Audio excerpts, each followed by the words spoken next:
There's a saying, teamwork makes the dream work. I love sport and especially cricket. As you know, cricket is a team sport.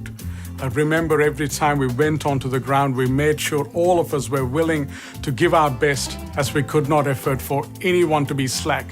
I was the wicketkeeper of my team, and I had the job of keeping everyone on their toes by yelling out encouragement. I got the greatest joy when the whole team contributed to the win rather than just one player's individual brilliance.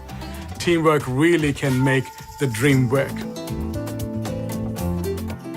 In the early church, the first followers of Jesus made a habit of meeting together in both large groups and small groups. They worked as a team, and the Christian church has followed their example since. The reasons for doing this ain't rocket science. If we had friends for the journey, we're much more likely to enjoy the journey and to stay on it. Now, I said they met in both large and small groups. Let's unpack that. Why do Christians meet in large groups at churches on the weekend? It is because in a church service, we have the chance through the song lyrics, Bible readings, and stories to be reminded of just how incredibly positive the Christian faith and message are. During any week, negative things can happen. Yet through reflections and the singing of songs, we are reminded of what God has done, of the way He sees things, and it's all good news. Also in large groups, we can hear teachings that can help us understand the Christian faith better, and that helps us to live a life of faith and good deeds. In contrast to the small groups are about friendships. We need people who are going the same direction as us, that we are friends with, so we can encourage each other, help each other, share good times together, but also be there for each other when times are tough. Some people get confused by all the different churches or denominations. What are we to make of the fact that there are Anglicans, Presbyterians, Assemblies of God churches, and others we may not have heard of, like the Lutherans?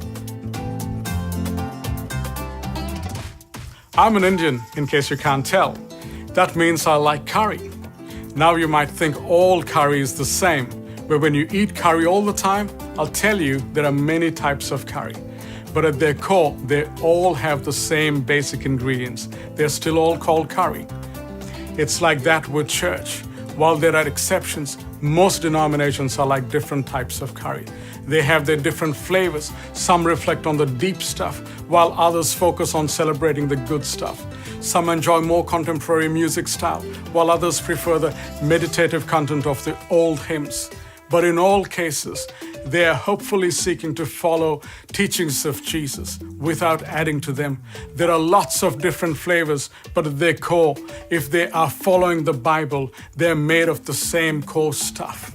About 16 years back, while I lived in India, I was disappointed and discouraged because of some things people did and said. I stopped going to church for 3 months, but a few Christian friends kept in touch, and one night they felt like praying over me.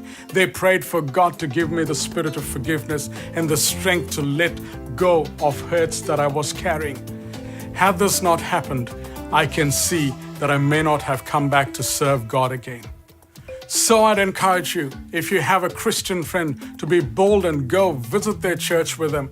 However, if you don't have a church-going friend, click on Connect at the top of this website and you'll be able to find a church or a discussion group near you to get to know a few people. It's only natural that it would be awkward because you don't know anyone yet. I understand that. It could take courage, but we have to start somewhere, because we all need friends for the journey.